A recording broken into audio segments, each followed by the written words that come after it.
What's going on, everybody? It's your boy C-Zar, and we are talking about Bitcoin today, the 8th day of August. Here we are sitting at about $65,000 with roughly 8.5 hours left in the day.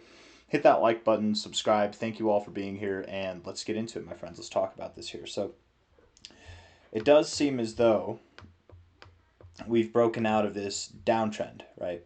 We've we have and we haven't. We have in the sense that we've broken this trend line. We haven't in the sense that we have lower highs still, or don't we? Don't we have lower highs still? We still do technically have lower highs. This is oh so slightly lower of a high.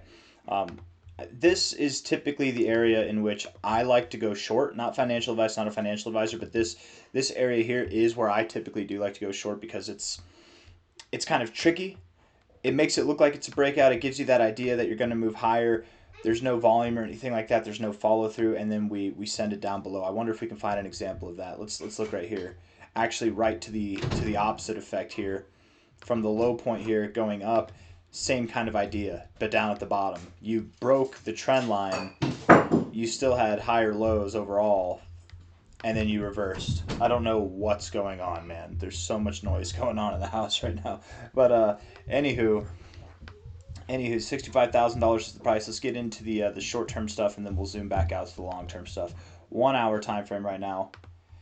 1 hour here. The RSI is rejecting the overbought zone. Overall, the 1 hour RSI does look strong. You can tell it's strong because most of your time is spent above this line, above the 50. Okay, it's spent above there. Most of your life has been above there. You're not really getting oversold at all. Sure, back here you did, but lately, not so much. However, you went from getting overbought to now you're rejecting it. The last time you got overbought and then you rejected, what kind of reaction did you have? You moved down. I would assume you moved down from here. Does that mean that we're going to see a lower low? Not necessarily, but again, in the context of that sweet spot, that kind of trend line break area to go short, I think that we're at a good point. And then again, looking at the last week's worth of leverage positions, open interest, whatever you want to call it, the liquidation map here, the shorts are dominant to the longs. We've actually got about $6 billion in shorts to $3 billion. No, I'm sorry. The longs are dominant to the shorts. 6 billion in longs, 3 billion in shorts overall. Okay, I actually want to look at the heat map real quick. Where is it? Where? Heat map. There we are. Let's just see.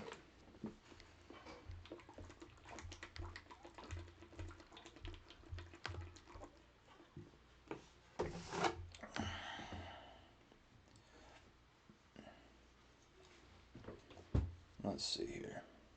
Over the past week, yeah, I mean, there's a lot of longs to clear out, guys. We are right in the kind of no man's land area here, where we're a good bit of distance from the longs and the shorts being cleared out.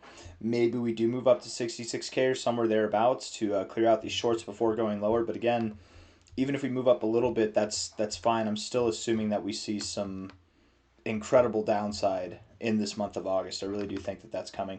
Stochastics here rejecting the overbought zone, going from getting into it to barely getting into it to rejecting. That's not a good trend. And the MACD here, the MACD looks bearish.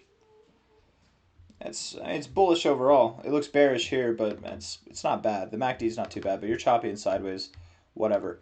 It's Saturday. You're typically boring on Saturday, so whenever I talk about moving up or moving down, don't expect much to happen today. Expect that we're just going to move sideways. You're probably going to be right here over the next 8.5 hours by the end of this day's close. Looking at this on the 4 hour time frame, the RSI is struggling to get overbought. You're not bearish, you're not bullish, right? Same kind of idea. You put this line right here at the 50. What are you? You're neutral. You're seeing just as much life below the 50 as you are above the 50. Yeah, you can go back, but again, it's the relative strength index. We try to keep it relative, and even going further back, we've been very neutral, ping-ponging between the overbought, oversold. Look at the price action. It's very neutral, not really decisive one way or another. Even when you're moving up, you're volatile. Even when you're moving down, you're volatile. It's very, very sideways overall. In that sideways spirit, I suppose we're showing a little bit of strength here. We're dwelling above the 50 a little bit longer than normal. Maybe that means it's time to come down, or maybe that means it's time to do something different and we move up. I don't know. I don't know what the case is here. Looking at the stochastics, looking a little bit bearish, but still bullish overall. MACD has bearish divergence on it, but it's still bullish overall. But that bearish divergence, man, I don't know. You crossed above the zero. You didn't really get a push higher, right? When you crossed above the zero here, look at that push higher here. It's a lot weaker. We've got this bearish divergence. I don't know. I feel like some kind of drop is coming. We'll see. We'll see. It's probably going to happen tomorrow or the next day. That'd be my guess. Looking at the daily time frame here,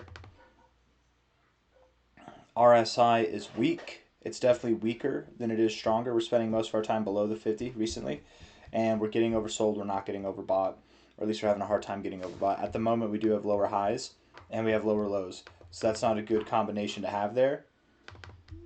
Where are we in the aspect of this fib here from a high to a low?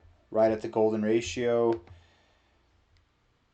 We're kind of crowding it. There's good things and bad things going on here. It is, and I think I've said it the last 3 days. It's like 60-40, bearish, bullish. It's pretty hard. But I would say I'm sticking with the idea that we do move down. I believe August is going to be a bloodbath. I have used that word a lot over the past couple of weeks. I really do believe it's going to be a bloodbath. I think that we will see prices potentially below $50,000 by the end of this month, and it's the 8th already. So I mean, we do this, three more weeks. I mean, within the next 3 weeks, yeah, I would assume that we are, if not 3.5 weeks, right? We're gonna be sub 50K, if not very, very near there. I wonder what the odds are for that. What are the odds? Let's check it out. Let's check out Poly Market.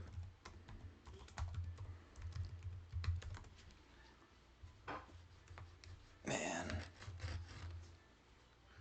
I let my daughter use my laptop to play like educational games, so we hope. And well, she eats food here. The laptop has food all over it, peanut butter and jelly. It's not as bad as I'm making it sound, but it is annoying. It's on the mouse pad, so I'm like scraping it off. That's why you're seeing the mouse go like this. Anyways, crypto. It's taking a second to load. Crypto. By the way, for anybody who doesn't have a VPN, I'd highly recommend getting a VPN. It's so worth it. It's so worth it. It's absolutely worth it. VPNs are awesome. Anyways, August 8th, August 3rd, 9th. What will Bitcoin price hit in August? Here we go. All right, this might be where we want to go. All right. So I would smash the no on 67.5K. You could double your money there. I would hit, dude, those are some good odds, y'all. Not financial advice, not a financial advisor. These are some great odds. Wow. Even 60,000, below 60,000, right? This one, if you want something that's more certain, but yeah, dude, these are all phenomenal. That's good to know. I might have to throw some dough on this. Maybe I'll be wrong.